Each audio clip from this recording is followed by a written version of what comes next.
অতীতে আমরা দেখেছি বাংলাদেশের উত্তরবঙ্গে হিন্দু তীর্থযাত্রীরা জলে ডুবে মারা গেছে, তাদেরকে আমরা জানার আগেই তারা তাদেরকে মানে সাহায্যের হাত বাড়িয়ে দিয়েছে, তাদেরকে সেই ব্যবস্থা করেছে। আজকে আমাদের এই দেশে রাজনীতির কথা শুনলে মানুষের মধ্যে এই করে যে রাজনীতি করেন না। বাংলাদেশের মানুষ সেবক চায় এবং জামাত ইসলামী জনগণের সেবক হিসেবে সেই কাজগুলো করছে। প্রচলিত ধারা যে রাজনীতি, সেই রাজনীতি মানুষ এখন চায় না।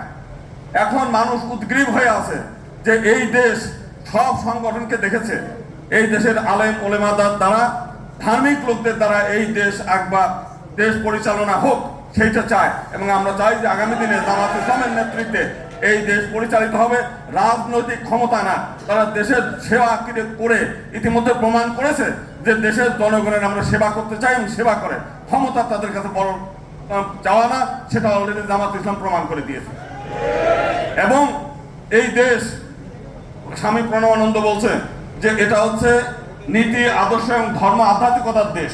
আমরা চাই এই দেশ ধার্মিক লোকদের দ্বারা পরিচালিত হোক, এই দেশ আধ্যাত্মিক লোকদের দ্বারা পরিচালিত হোক, তাহলে এই দেশ সৎ এবং আদর্শ মানুষ গড়ে উঠবে।